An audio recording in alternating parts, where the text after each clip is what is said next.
Bonsoir à tous, bienvenue sur votre émission. Aujourd'hui, nous sommes en format spécial, comme vous le savez.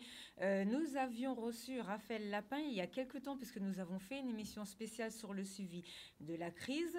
Pendant cette émission, nous avons reçu l'appel de Marie-Luce Panchard qui nous avait parlé des dispositifs qui sont mis en place pour la région et nous lui avions posé la question sur tout ce qui est les factures en souffrance. Vous savez que c'est un sujet qu'on a traité, qu'on essaye de traiter. C'est un sujet qui pose beaucoup de problèmes à nos entreprises et il y a plusieurs paramètres qui entrent en compte sur ce sujet. Donc le premier paramètre, ce sont les factures non payées des collectivités comme les mairies. Nous savons que nos mairies sont surendettés. Donc ça, on va refaire un point tout à l'heure pour en parler. Et deuxième sujet, il y a tout ce qui est charges sociales et fiscales. Donc aujourd'hui, on va vraiment mettre tout ceci à plat pour pouvoir voir comment sortir de cette situation. Et vous aurez peut-être une bonne nouvelle tout à l'heure. Donc avant de commencer cette émission et avant de vous présenter notre plateau, on se remet dans le bain avec l'intervention de Raphaël Lapin le jour où on a eu l'annonce du Premier ministre, puisque nous avions été coupés dans cette émission par l'annonce justement du Premier ministre. On revient tout à l'heure. Alors, je reviendrai dans un instant, puisque je l'ai noté sur la question des délais de paiement que vous avez évoqué, Sabine. Ça, c'est un gros sujet. Exactement. Et aussi pour évoquer juste à côté, elle a parlé de ce dispositif mis en place par la région pour venir en aide aux entreprises qui ont été impactées par la crise sanitaire. Et dire que ce dispositif qui avait été mis en place était particulièrement performant dans la mesure où, contrairement à des dispositifs d'État, il n'allait pas chercher dans le détail de la situation sociale et fiscale, voilà, exactement, des entreprises pour leur venir en aide parce qu'elles éprouvaient véritablement une perte d'exploitation. Et donc, à partir du moment où vous étiez en perte d'exploitation, vous étiez indemnisé sur la base de ce dispositif-là. À côté, il y a ce sur quoi vous l'avez interpellé, qui est un problème qui est lancinant dans notre pays. C'est-à-dire que, par principe, on a une sphère communale qui est exsangue et qui est incapable de régler les factures des chefs d'entreprise qui travaillent pour ces collectivités-là. Alors, on peut trouver tout un tas de prétextes et tout un tas d'explications, sauf que la réalité, c'est que bien souvent, sont impactés directement par ces situations-là, de la grande entreprise, certes, mais aussi et parfois surtout des petites entreprises guadeloupéennes qui font vivre, tout comme celles qui ont été impactées par la situation dans laquelle nous sommes, 1, 2, 3, 4 Guadeloupéens. Et donc, ça veut dire que derrière, quand vous avez ces entreprises qui émettent des factures et que ces factures-là ne sont jamais recouvrées, aujourd'hui, vous avez des rapports de la Chambre régionale des comptes et des rapports de l'Inspection générale des finances qui vous disent qu'on a des factures qui datent d'il y a plus de 10 ans qui n'ont pas encore été payées. À mon cabinet, je reçois des clients, parfois les factures sont encore en francs et n'ont pas encore été payées par certaines collectivités. Et donc ça veut dire quoi? Ça veut dire qu'on se retrouve dans un système où les entreprises jouent la banque des collectivités territoriales. Et donc nécessairement, ça met les chefs d'entreprise très en colère. Face à cela, nous, on leur dit aux chefs d'entreprise qu'on accepte de jouer le rôle du méchant flic. C'est-à-dire que nous, on va faire les demandes indemnitaires préalables pour les chefs d'entreprise à hauteur de ce qu'ils ne sont pas payés, du montant des factures non payées. Et puis derrière, une fois qu'on a fait cette demande indemnitaire préalable, que cette demande indemnitaire n'a pas été réglée par la collectivité, eh bien, on saisit le tribunal administratif et on demande à ce que le tribunal administratif puisse procéder à ce qu'on appelle un mandatement d'office. Et ce mandatement d'office, il s'agit pour nous d'aller chercher sur la dotation directement de la collectivité le règlement du chef d'entreprise qui n'est pas payé. Et quand la collectivité ne va pas au bout de cette logique-là, eh bien, on saisit le préfet pour qu'il puisse aller chercher directement, un peu comme un huissier, sur les comptes de la collectivité, les sommes qui sont dues aux chefs d'entreprise. Et ça, c'est quelque chose, évidemment, que les chefs d'entreprise n'osent pas faire. Parce que... Comment ça fonctionne? Absolument. Déjà, il va falloir y aller, là. Tout à fait. Déjà, comment ça fonctionne? Et puis, il y a une réalité aussi. On vit dans un petit pays. Et quand on parle de petites entreprises, souvent, il y a une relation presque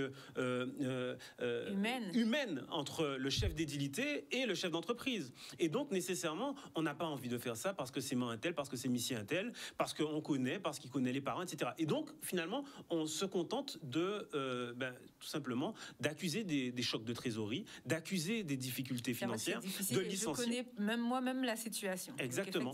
Et donc, à terme de licencier, de mettre la clé sous la porte quand l'entreprise n'est pas payée. Et il y a de nombreuses entreprises guadeloupéennes qui sont dans cette situation-là.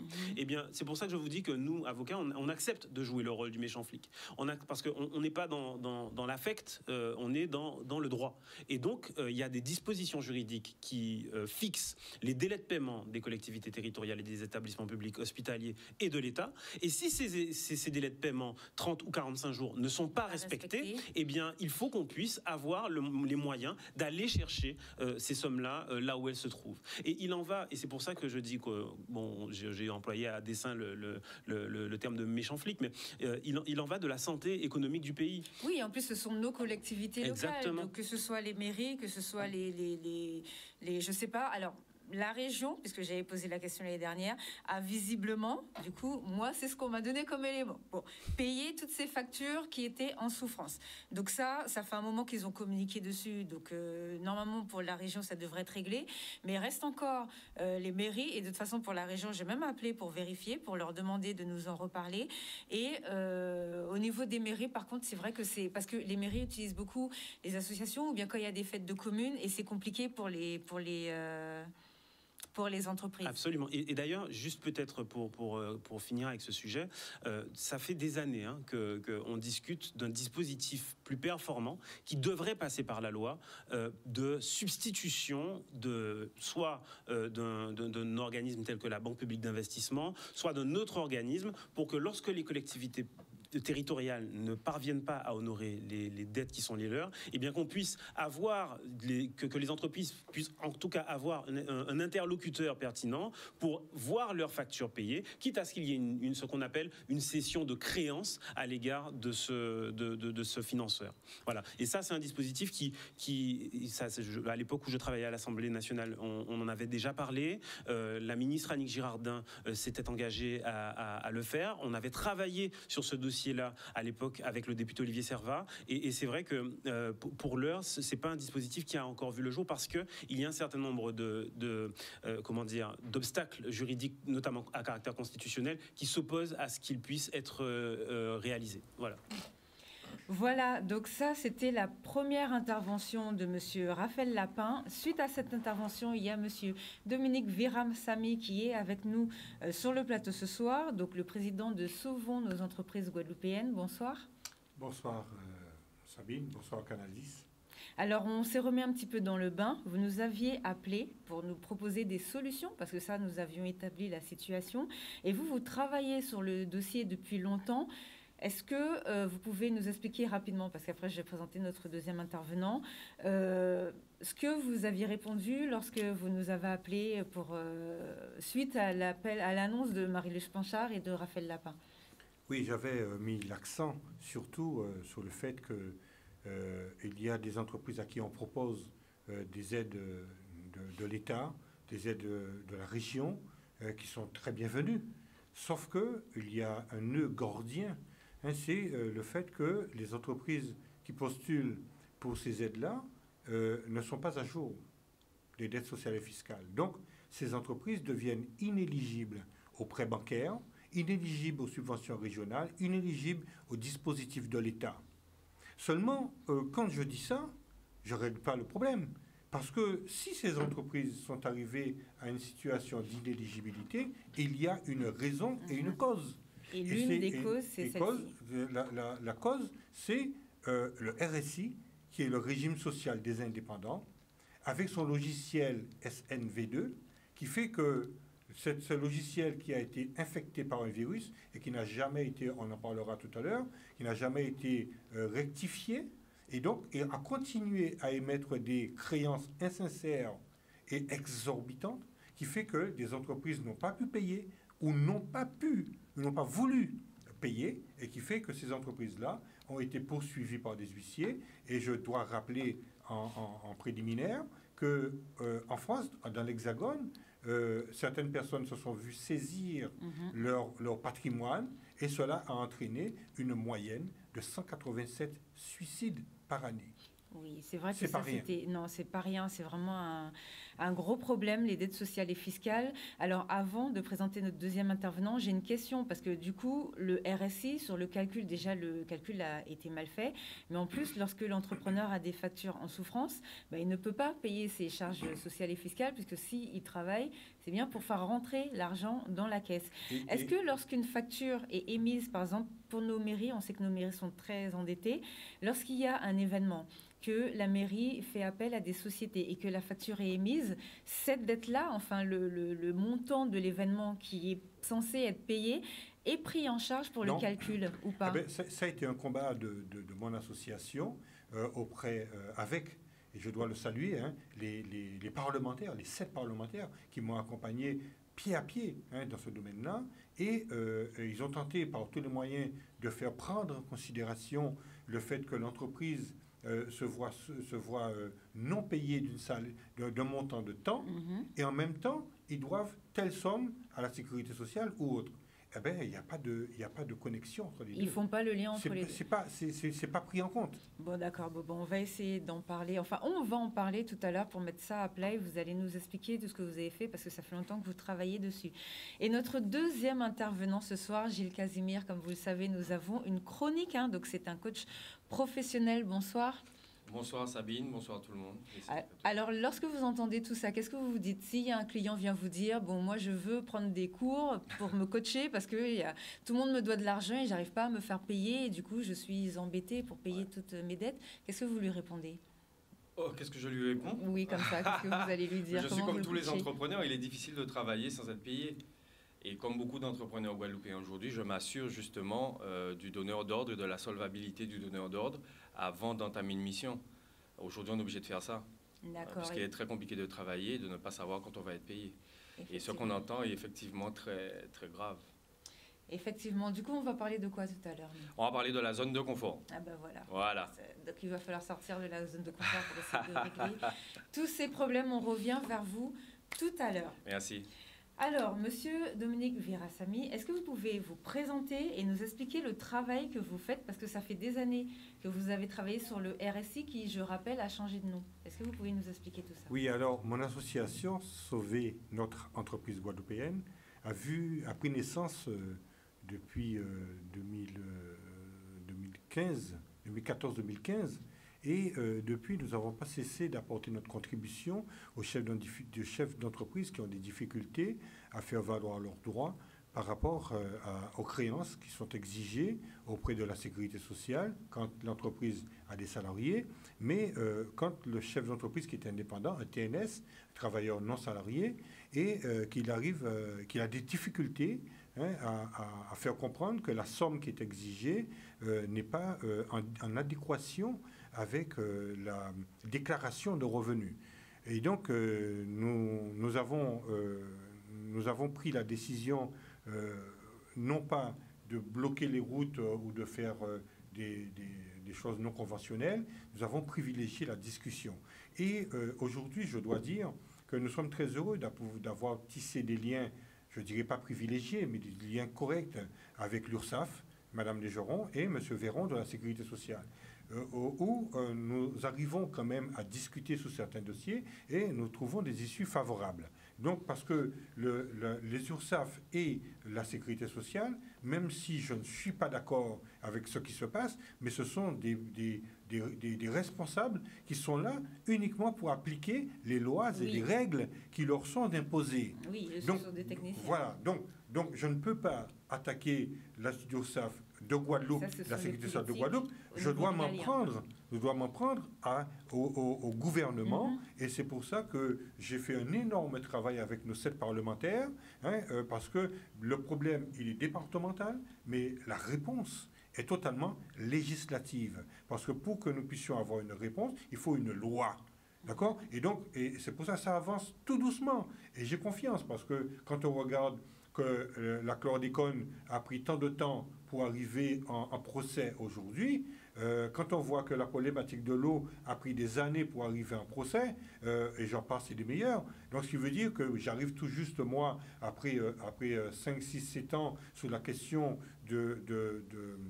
des dysfonctionnements du RSI, ben je dis que je suis encore très jeune, donc ça ne veut pas dire que je dois laisser filer le temps, mais disons que quelque part, si ça prend du temps, on est obligé de faire avec. Hein, mais c'est en bonne voie. C'est en bonne voie, et je voudrais juste dire, parce que nous serons très bientôt, très certainement, je prends ça avec des pincettes, auditionnés par l'Assemblée nationale, ouais, ça, puisque le député Max Mathiasin, accompagné des 3 autres députés, ont introduit.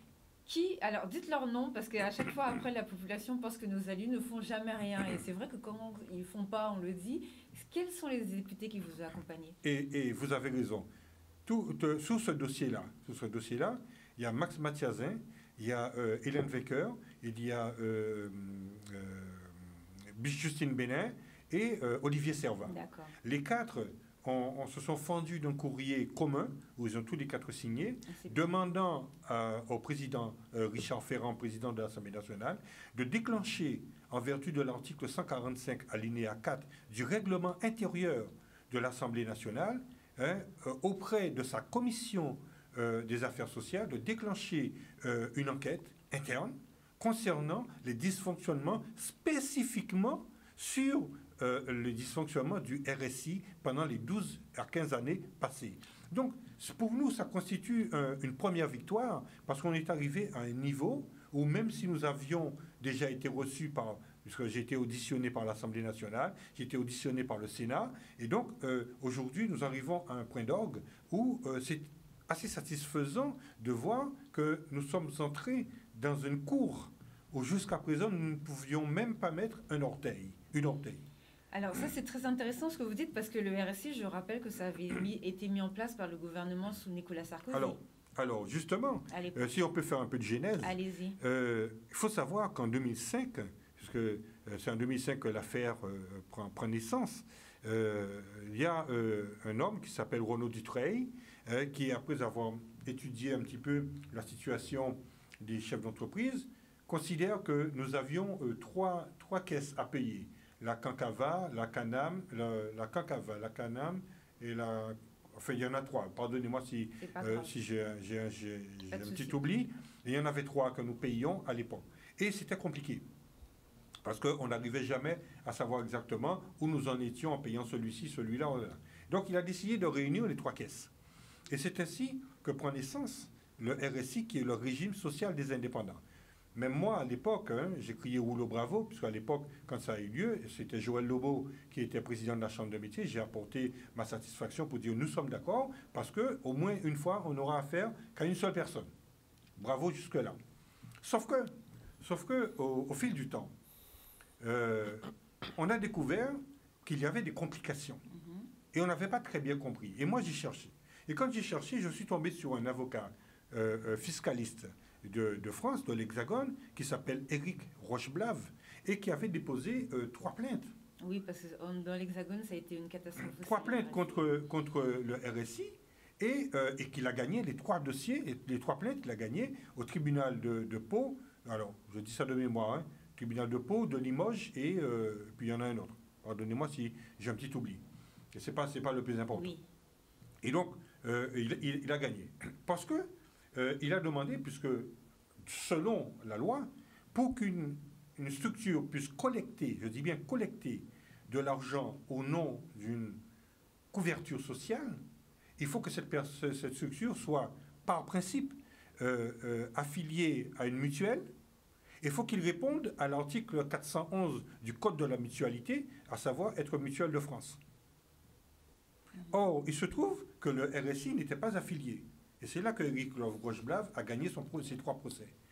Et donc, quand le RSI s'est vu acculé par rapport à cette position de création du RSI, à noter en passant qu'il y avait déjà un trouble, puisque le RSI pouvait trouver naissance avec une simple ordonnance de 2005, ce qui est très grave. Ordonnance de 2005, c'est-à-dire qu'on fait une ordonnance pour donner création à une entreprise.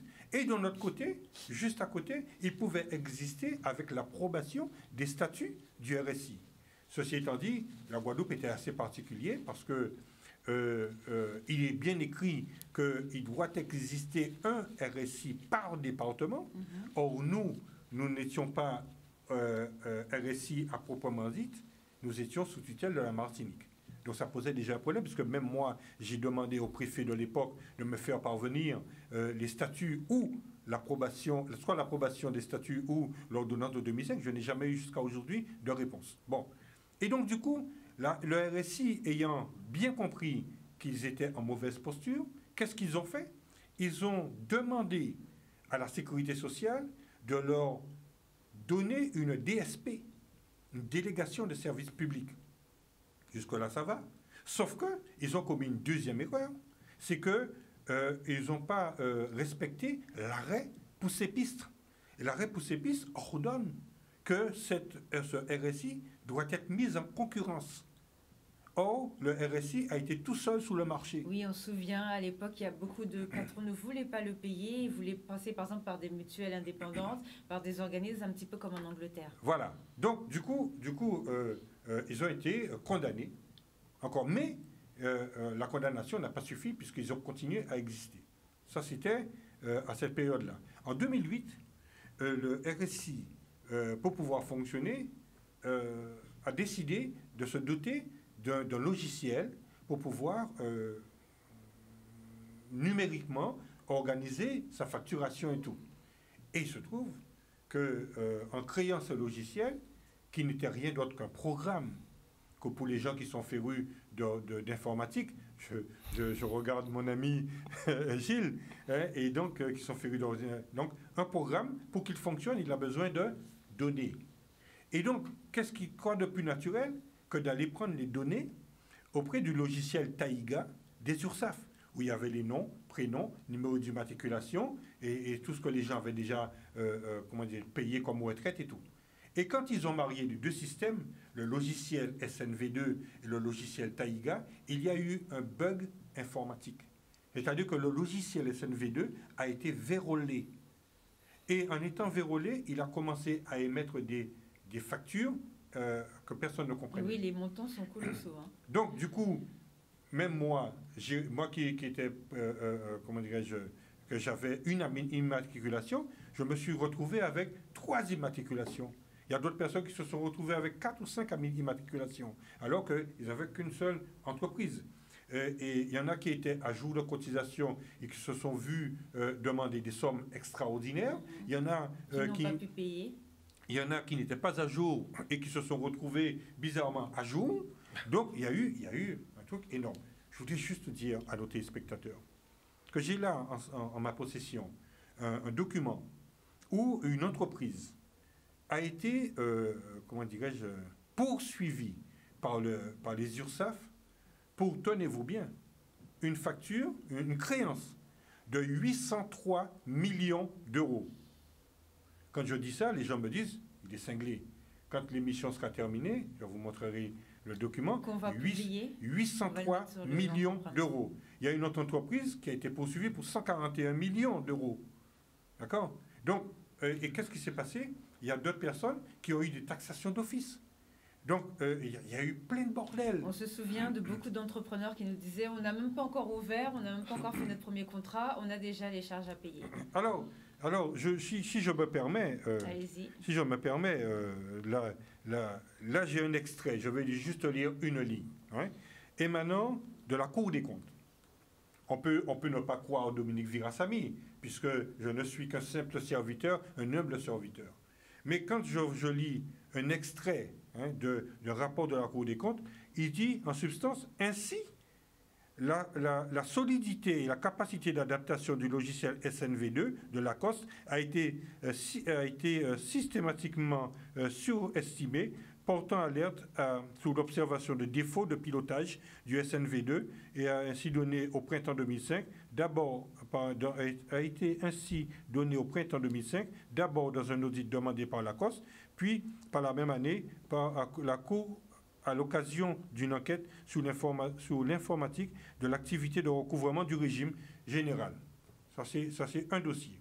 Ils vous disent les logiciels du RSI posaient également problème. Le logiciel Taïga, chargé de l'affiliation des déclarations de revenus a dû être conservé, faute de mieux, en dépit de son ancienneté et de ses difficultés à dialoguer avec le SNV2 et le logiciel SCR chargé de la gestion des droits de retraite, qui ont contribué à multiplier les créances émises en taxation d'office pour cause de défaut. D'accord, donc ça n'a rien à voir avec facturation ou pas facturation, c'est simplement C'est le logiciel qui a bugué. Voilà. C'est-à-dire que pour que les gens comprennent, dessus. à la fin de l'année, à la fin de chaque année, vous faites votre déclaration de revenus. Et quand vous faites votre déclaration de revenus, dans la déclaration de revenus, on inclut la cotisation sociale et qui a la maladie, maternité-maladie, indemnité journalière, retraite de base, retraite complémentaire, indemnité décès, allocation familiale, CRDS et CRS. Nous sommes d'accord. Donc, vous faites votre déclaration et tout ça est évalué en pourcentage, ça fait 47%. Déjà, il y a un problème. Oui. Parce qu'il faut savoir, alors, il y a une chose qu'il faut savoir, quand vous êtes en auto-entrepreneuriat ou en micro-entreprise, vous êtes taxé sur votre chiffre d'affaires. Oui. Mais quand vous êtes en réel simplifié, vous êtes taxé sur vos bénéfices. Et là, quand je parle de 47%, c'est par rapport aux bénéfices. Parce que pour les auto-entrepreneurs et les micros, c'est 37%. D'accord? Mais quand vous regardez bien, quand vous êtes en auto-entrepreneuriat ou en micro-entreprise, quand vous avez fini de payer ce que vous avez payé, il ne vous reste plus rien. Oui. Mais quand vous êtes en réel simplifié et que vous êtes taxé à 47%, vous dites, OK, bravo, il n'y a pas de problème. Vous avez payé tout, payé loyer, électricité, salaire, tout. Donc, vous avez dégagé 10 000 euros de bénéfices, vous serez taxé sur 5 000 euros. Je vous dis bravo. Et vous recevez une créance de 80 000 euros. De 80 000 euros, ce qui n'a aucun... Qu'est-ce que vous faites? Vous ne pouvez pas payer.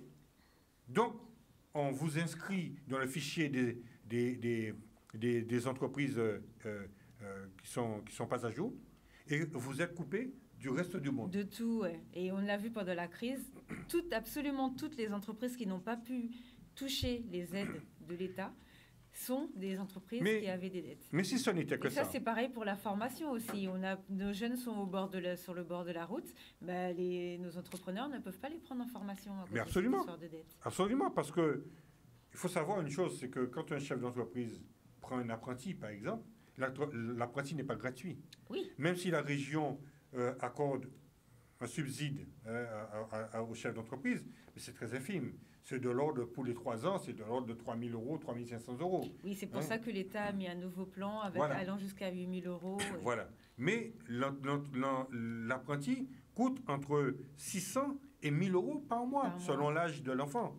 D'accord? Mais quand le chef d'entreprise n'est pas à jour, il est bloqué. Mais le plus grave, et c'est très important, c'est que j'ai là avec moi, et là aussi, vous pourrez le publier, je vais vous remettre ce document-là, qui n'est que la photocopie de la page de garde d'un document. C'est que le RSI a édité, parce que nous avons une situation particulière en Guadeloupe. Oui. Particulière par rapport au RSI. C'est que, je vous l'ai dit tout à l'heure, 47% pour des entreprises de l'Hexagone, au niveau de la taxation. Et pour nous, c'est combien? En Guadeloupe, le RSI a édité un document, un guide, qui s'appelle le guide de votre protection sociale dans les DOM. C'est insultant. Je rigole déjà. C'est insultant parce que je croyais que la France était une et indivisible. Mais on le sait que ça, c'est ce qui est marqué sur le papier. Mais on sait qu'en réalité, sinon il n'y aurait pas de ministère des Outre-mer déjà. Eh bien, quand j'ai fait le calcul pour les DOM, la taxation est de 54,75%. Voilà. Et après, on vient nous dire combien coûtent les Outre-mer. Et je mets au défi n'importe quel responsable des URSSAF et de la Sécurité sociale de mettre à dire au tribunal. Puisque ce n'est pas moi qui ai édité le document, c'est le RSI lui-même. D'accord? Le document, il est là. Donc, je dis que quelque part, il y a une discrimination. Et c'est tout ça qui fait qu'aujourd'hui, la situation de l'entreprise guadeloupéenne est extrêmement difficile et compliquée parce que vous avez des entreprises qui ont plus de 30 ans dont on réclame encore des arriérés de paiement, c'est ce que nous disions alors que cet arriéré, cette créance ne correspond pas un seul instant à la déclaration de revenus. Beaucoup de chefs d'entreprise ont dû signer des moratoires pour pouvoir accéder. Parce qu'il faut savoir aussi que quand vous n'êtes pas à jour, vous ne pouvez pas avoir vous ne pouvez pas avoir le document, l'attestation de vigilance qui vous permet d'aller sur des marchés. Public. Et donc, beaucoup de chefs d'entreprise, pour aller sur des marchés, se sont, pardonnez-moi du terme, prostitués en acceptant de signer un moratoire qui était exorbitant pour aller justement sur ces marchés-là. Donc, c'est extrêmement compliqué parce qu'aujourd'hui, quand je vois que le gouvernement, par rapport à la Covid, a mis en place le dispositif de 1 500 € et des accompagnements financiers, le PGE et tout ça. La région a fait un effort terrible, il faut le dire, oui, non, mais pour accompagner vrai, les chefs d'entreprise. Mais la région ne peut pas outrepasser ses droits. C'est clair. Parce que si la loi oblige la région à respecter la condition d'être à jour d'aide sociale et fiscale, la région ne peut pas se mettre hors la loi. D'accord? Et donc, malheureusement, bon, il y a des choses qui se mettent en place avec la région, c'est ce que je sais, je n'ai pas encore toutes les informations, mais il y a une façon pour la région de naviguer au bord du précipice et ça pourrait peut-être avantager certaines entreprises qui ne sont pas mal loties. Et donc, moi, je dis que quelque part, que le gros problème, c'est que quand vous avez des chefs d'entreprise qui n'ont pas pu cotiser correctement à leur cotisation sociale à cause justement de ce logiciel qui fait défaut, c'est que chaque fois qu'on émet une créance de cotisation sociale, le chef d'entreprise contribue à sa retraite. Ah oui, mais il contribue au développement même de tout le territoire. Oui, mais déjà la retraite. Parce que quand il arrive en fin d'exercice et qu'il n'a pas cotisé, c'est pas qu'il soit un mauvais payeur. C'est parce que justement le logiciel n'était pas bon. Le logiciel a demandé des créances qui étaient exorbitantes et que lui ne pouvait pas payer. Ce n'est pas lui qui est un mauvais payeur. Ce qui veut dire qu'aujourd'hui, et mon association a mené une enquête, il faut savoir que d'ici à 2030, il y a à peu près 38% de chefs d'entreprise qui passeront officiellement à la retraite à 65, 68 ans.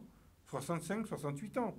Et ces personnes-là ne vont percevoir que 100 à 125 €. Maximum, je crois, 300 et quelques. On a posé la question au ministère. 375 € pour les meilleurs cotisants. Exactement. On a posé cette question au gouvernement le mercredi. Alors, je vous invite à revoir l'émission. Il faut poser les bonnes questions. Comment se fait-il que les marins-pêcheurs ont été réévalués jusqu'à 800, 900 € de pension de retraite? Les agriculteurs ont été réévalués de 300 € à 900 € et que bizarrement, on ne réévalue pas les autres artisans. Les retraités du RSI. Je parle bien du RSI parce qu'on fait l'amalgame le plus souvent entre la pension du RSI et la pension qui découle de vie antérieure salariée. Parce qu'il y a des gens qui sont chefs d'entreprise aujourd'hui, mais avant, avaient une vie antérieure salariée. Donc, quand on additionne ça, ces personnes-là perçoivent peut-être 800, 900 €. Mais quand vous décryptez bien, hein, la partie du RSI ne dépasse pas 200, 300 €. Et donc, je dis que quelque part, nos parlementaires, d'ailleurs, c'est tout l'objet de ma communication actuelle avec mes amis parlementaires, hein, où il faut faire valoir cette position pour que, justement, la pension des chefs d'entreprise à la retraite puisse être réévaluée. Ce n'est pas possible que dans un monde comme la France, dans un pays comme la France, qu'on puisse accorder 500 € d'RSA à des personnes qui sont en demandeur d'asile en France, et vous avez vos propres chefs d'entreprise qu'ils aient payé ou pas payé, qu'ils puissent percevoir 125 € de retraite. Il y a quelque chose qui ne va pas dans le pays de Molière. Et qui cotisent, parce qu'il faut le dire. Et qui cotisent. Et qui cotisent pour les demandeurs d'asile aussi, puisque je rappelle que ce sont les entreprises qui paient tout ce système. Il faut savoir que ma plus grosse colère, et je le dis ouvertement, hein, parce que j'ai l'habitude de dire les choses avec franchise, j'en veux terriblement à un ministre de Macron, qui s'appelle M. Bruno Le Maire, ministre des Économies, ministre de l'Économie, qui, lorsque M. François Hollande était président de la République, M. Bruno Le Maire, et je cite son nom pour que les téléspectateurs puissent comprendre, parce que moi j'ai le document, je ne parle pas sans document, il était dans l'opposition, député, lui et 108 parlementaires étaient vent debout contre le RSI. Oui, et là, Ils ont demandé la mort du RSI. Que Macron avait promis, mais il a juste changé de nom. J'y arrive. Macron, je vais lui accorder un petit instant tout à l'heure. Mais Bruno Le Maire, depuis qu'il est devenu ministre de l'économie, il est totalement aphone et atone. Ce n'est pas normal que les gens puissent trahir à ce point leurs convictions et leurs conceptions. Monsieur Macron a dit, parce que j'ai personnellement, quand monsieur Macron était candidat, il est venu au World Trade Center. J'ai les photos, hein, où j'ai remis personnellement un dossier du RSI à monsieur Macron.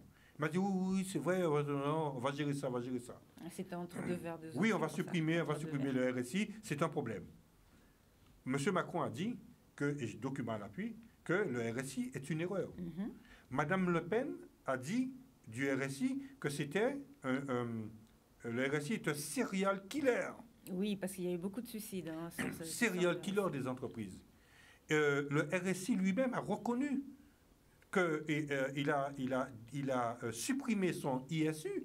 Le RSI a supprimé son ISU, interlocuteur social unique, l'accusant d'avoir torpillé la COS par rapport au dysfonctionnement du RSI. Il y a, très important, Madame Mathilde Leloup, directrice de la sécurité sociale de l'Hexagone, à qui j'ai adressé un courrier personnel et qui m'a répondu, et j'ai le document à ma possession, là aussi, et qui reconnaît qu'il y a eu dysfonctionnement de la RSI. Le 27 octobre 2017, les parlementaires de l'Assemblée nationale ont voté la mort législative du RSI. Mais bon Dieu, quand il y a autant de personnes qui se soulèvent... Annuler la dette. Mais il faut... Alors moi, ce que je demande, qui ne veulent pas annuler la dette, c'est pas un souci. Au moins qu'ils régularisent. Mais on ne peut pas laisser les gens non, mais je suis encore payer. gentil, je ne suis pas encore dans l'annulation. Je suis pour qu'on puisse déclencher une commission parlementaire. Parce que je rappelle à nos téléspectateurs qu'il y a eu un problème avec la SNCF. On a bien déclenché une commission parlementaire. Il y a eu un problème avec... Orange a bugué pendant 2 heures, ils ont fait une enquête dessus. Il y a eu un problème avec... gentil que toute bitac a fait. Il y a eu un problème avec Lactalis. Hein, il y a eu une enquête parlementaire. D'accord? Madame Mathilde Panot est arrivée en Guadeloupe. Elle a bien mené au sein d'une enquête parlementaire sur l'eau. D'accord? Et nous, ça fait un moment qu'on écrit à tout le monde. Hein, et je mets encore en avant tous nos parlementaires, et je précise les trois sénateurs et les 4 parlementaires qui m'accompagnent sans sourciller sur ce dossier. Hein. Et donc, il faut savoir une chose, le premier député qui m'avait reçu sur ce dossier, c'était le député maire de l'époque, Harry Chalus, hein, qui s'était opposé avec Madame, j'oublie, la ministre de la Santé de l'époque. Et donc, depuis cette période-là, je suis accompagné. Seulement, quand j'écris, par exemple, à Monsieur le Coronu actuellement, et que je lui dis que par rapport à la pandémie, additionnée de la crise sociale et sanitaire, les entreprises se retrouvent dans une telle situation. Mais pour permettre, justement, c'est une des solutions que je préconise, pour permettre aux entreprises de bénéficier des aides de l'État, il faudrait simplement mettre un bâillon sur la dette sociale et fiscale, gérer la crise et après on verra. Permettre aux entreprises d'accéder aux avantages de l'État et de la région. Et je peux vous garantir, parce que le président Chalus, avec ses collaborateurs, ils ont mis en place ça s'appelle encore le plan de relance de la région, basé justement sur un pourcentage très énorme des entreprises qui accéderaient à ce plan de relance. Or, le plan de relance interdit à ces gens-là, s'ils ne sont pas à jour, d'y accéder. Ça pose un problème. Et sachant que même sur le territoire hexagonal, beaucoup, je le répète encore, hein, parce que tout le monde parle de soi-disant la reprise, ça a repris. Non, c'est juste que les gens sont ressortis de chez eux, ils ont recommencé à dépenser de l'argent, mais ça n'a pas encore repris. Et il y a beaucoup, beaucoup d'entreprises sur le territoire hexagonal. Je vous dis même, on n'est pas les pires On n'est pas les pires niveau gestion par rapport à la crise Covid. C'est vrai qu'il y a eu beaucoup de problèmes en Guadeloupe, mais comme on n'était pas les derniers déjà au départ, on était déjà sur une bonne pente montante au niveau de notre taux de croissance. Donc, c'est compliqué même sur le territoire hexagonal pour cette histoire de dette sociale. Il faut savoir que mon association n'est pas isolée, puisque je fais partie d'un consortium de plus de 34 associations de l'Hexagone. Et quand nous avions été reçus à l'Assemblée nationale et au Sénat, nous étions tous réunis et tout. Et je suis aussi vice-président d'un syndicat qui s'appelle UNIS, basé à Lorient dans l'Hexagone, et je suis responsable des Outre-mer, et UNIS qui veut dire Union des indépendants solidaires. Et donc, nous travaillons d'arrache-pied pour faire valoir nos droits. Et c'est en bonne voie. Ça prend du temps. Il faut y aller au marteau et à l'enclume. Nous irons au marteau et à l'enclume. Mais nous porterons la voix des chefs d'entreprise. Seulement, il faut que les chefs d'entreprise qui m'entendent aujourd'hui, et même ceux qui m'entendent doivent apporter la parole, puisque dans les téléspectateurs de Canal 10 aujourd'hui, il y a des personnes qui ne sont pas chefs d'entreprise, mais qui ont un frère, un cousin, oui, un neveu, qui soit indépendant. Il faut que ces personnes-là prennent contact avec moi à 2 titres. La première, c'est que vous avez été poursuivis par des créances, parce que je l'ai dit tout à l'heure, heureusement, Dieu merci, quoique je ne sais pas si nous avons eu des suicides en Guadeloupe, puisque nous avons tellement de dignité, oui, et Gilles pourra le dire, tellement de dignité que si quelqu'un se suicide par rapport au RSI, il ne le dira pas. Ce n'est pas la même chose en France, dans l'Hexagone. Il y a 187 suicides. Au moins oui, quand j'ai parlé de commission d'enquête, quand j'ai parlé de commission d'enquête, je voulais au moins, par respect et des ayants droit qui ont perdu un chef d'entreprise, qu'une enquête soit déclenchée pour savoir pourquoi ces gens-là se sont suicidés. Je vous ai dit 187 suicides chez les affiliés du RSI. Mais chez les agriculteurs, oui, c'est 396 suicides par année. Ouais. Chez les marins-pêcheurs, c'est un peu moins de 100 suicides par année. Donc, il faudrait au moins déclencher une enquête pour savoir pourquoi, parce qu'il y a une cause. Et aujourd'hui, moi je dis qu'il faut que les chefs d'entreprise se rapprochent de moi, même si ça fait déjà, vous avez quitté peut-être le monde de l'entreprise par rapport justement aux sommes considérables qu'on vous demandait, mais vous avez le droit à l'explication. Et donc, en vous mettant avec moi, nous allons être plus forts pour exiger des réponses. Parce que pour l'instant, nous n'avons pas de réponse concrète. D'accord. Alors, rapidement, où les gens peuvent vous contacter? Alors, les gens peuvent me contacter soit par mon site, SNEG, ça veut dire le SNEG, Sauver notre entreprise guadeloupéenne, 97 113 @gmail.com. Et plus facilement, on appelle Sabine. Et Sabine pourra communiquer le téléphone et tout. Et si j'ai une minute, allez-y. Il y a 2 autres combats que le SNEG mène de front. On parle d'une généralité de l'eau, de perturbation de l'eau. Mais nous avons pris à bras-le-corps la problématique de l'eau dans les entreprises. Il faut savoir que chaque fois qu'une entreprise n'a pas d'eau dans son entreprise, l'entreprise est obligée de fermer, oui, libérer le personnel, mais pour autant payer la journée de travail, payer la journée de banque, payer la journée de fin, tout ce qui va autour. Et comme c'est un préjudice qui est subi, puisque l'entreprise ne dégage pas de bénéfices, eh bien, l'entreprise n'est pas dédommagée, puisque le préjudice n'est pas reconnu. Pour que l'entreprise soit reconnue, il faut que ces entreprises qui ont des factures exorbitantes dans l'eau et qui ont des préjudices par rapport à ce qu'ils ne gagnent pas, il faut, pour vous faire entendre, venir dans une association. Notre association existe pour ça et l'objet de l'association, c'est la défense de l'entreprise. Deuxième point. Rapidement. Très rapidement. J'en ai pour 30 secondes. Allez-y. Il y a un dossier qui me tient à cœur, c'est la ZRR, la zone de revitalisation rurale. C'est un dispositif qui n'est pas donné par l'État, mais qui ne peut être demandé que par les élus. En 2017, j'étais candidat aux élections législatives et ça faisait partie justement de ma profession de foi où j'expliquais aux gens qu'il faut que la Guadeloupe puisse rentrer dans le consortium de la ZRR. Il faut savoir que la ZRR, 80% des départements de France, de l'Hexagone, sont en ZRR.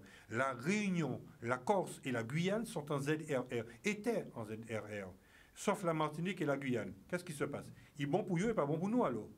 D'accord? Et donc aujourd'hui, qu'est-ce qui se passe? C'est que Mme Annick Girardin nous a supprimé de la ZRR parce que personne ne l'a demandé et nous a imposé en ZFA, nouvelle génération, zone franche d'activité, nouvelle génération. Et il faut juste un exemple que je vous donne. C'est que quand vous êtes en ZRR, qui est très favorable aux TPE et moins pour les TPE, puisque la ZFA est plus favorable pour les TPE, quand vous êtes en ZRR, vous êtes par exemple exonéré d'impôts sur votre entreprise pendant 8 ans. C'est-à-dire que quand vous avez une entreprise, vous avez le droit, vous avez le temps de voir venir. De vous développer. Et ça, surtout pour les îles du Nord qui n'arrêtent pas de m'appeler. D'ailleurs, Voilà. je ne vous oublie pas. Je ne vous oublie pas. Merci pour toutes ces informations. Gilles Casimir. Oui, bonsoir. Rebonsoir. Rebonsoir. Alors, ce soir, on parle justement de sortir de cette fameuse zone de confort. Là, il faut sortir, là, parce que Oui. plus rien ne va. Ben, en fait, c'est la fin de l'année. C'est la dernière chronique de l'année. Et puis, développement personnel. Donc, on va intervenir sur un thème qu'on n'a pas encore vu. On retourne aux fondamentaux. Donc, en fait, c'est un outil que tout le monde connaît. C'est très à la mode. Il faut sortir de la zone de confort. Voilà, on dit ça très souvent, mais on va essayer de le voir ensemble. Et on va essayer de voir concrètement de quoi il s'agit avec cette première illustration. En fait, la zone de confort, c'est cette zone où vous avez l'habitude, dans laquelle vous avez l'habitude de fonctionner. C'est l'ensemble de vos habitudes, l'ensemble de vos croyances. Vous avez l'habitude de fonctionner d'une certaine manière, mais pas forcément positivement. Même le fait de vous plaindre, même les petits soucis du quotidien ou les plus gros soucis, ben vous réagissez toujours de la même manière. Il se trouve que l'environnement évolue. On le voit de plus en plus aujourd'hui. On l'a vu dramatiquement avec M. Virasamila. Et il faut réagir. Donc, ou on décide par soi-même de sortir de cette zone de confort, de faire autrement, ou on est obligé de le faire par notre environnement. Et on le voit. Donc, pour saisir de nouvelles opportunités, pour trouver des solutions à nos problèmes, pour acquérir un certain bien-être, de l'épanouissement, pour aussi accomplir nos rêves. On a le droit toujours de rêver. Hein. Le monde n'est pas foutu. Pour avoir des rencontres intéressantes, il faut quelquefois faire autrement. Il faut sortir de cette zone de confort. Si vous faites toujours tout de la même manière, vous n'aurez pas d'autres résultats, de résultats différents. Et c'est un domaine, c'est un sujet que j'aborde très souvent avec des jeunes en insertion professionnelle. Bon, aujourd'hui, les jeunes qui cherchent du travail ne se contentent plus du tout simplement d'envoyer un CV. Aujourd'hui, ils se déplacent, ils impriment leur CV, ils impriment leur lettre de motivation et ils vont physiquement dans les entreprises. Ils lèvent la tête, ils parlent avec dynamisme, ils sortent de leur zone de confort. Ils font différemment pour avoir un résultat différent. Donc, cette zone de confort, vous voyez que tout autour, il y a une zone de turbulence. Oui, c'est vrai. Lorsqu'on sort de l'habitude, on passe par une petite zone d'inconfort parce qu'on ne sait pas à quoi s'attendre. Aujourd'hui, il y a beaucoup de personnes dans cette crise qui se posent des questions. Est-ce que je vais continuer dans l'emploi dans lequel je suis? Et il n'y a pas parole qui a dit ou ça sans qu'à laisser ou pas ça sans qu'il trouvé. Donc, c'est compliqué. Et puis, il y a le poids de l'entourage, le poids de la famille. Quand on est cherché, Timon, ou bien là où il est là. Oui, ça, ouais, tout le temps. C'est fatigant. Ça. Donc, ça demande beaucoup de courage. Ça demande beaucoup de courage de sortir de cette zone de confort. Mais nous n'avons pas le choix. Nous n'avons pas le choix et il faut se réinventer. Il faut aller vers des choses différentes et cela même à l'échelle de la société. On va passer au deuxième slide. Je ne serai pas très long aujourd'hui. Donc, cette zone de confort, c'est la sécurité. C'est le confort. Mais la sécurité et le confort peuvent vous tuer si vous êtes dans une situation inconfortable. Ou si vous allez travailler à reculons.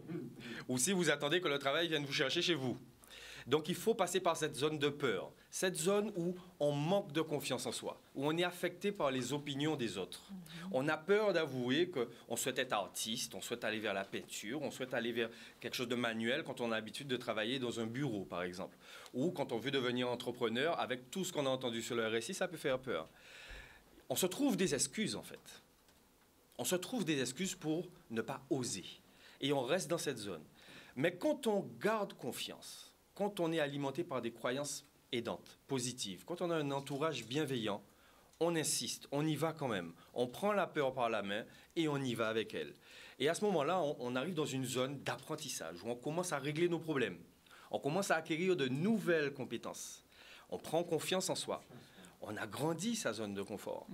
Là, je parle avec vous, Sabine, la première fois que je suis passé à Canal 10, j'étais pas aussi à l'aise. Ça s'est pas vu en plus, ben, j'étais pas du tout à l'aise. Mais il faut oser y aller. Et puis enfin, la zone de grandeur, vous vivez vos rêves.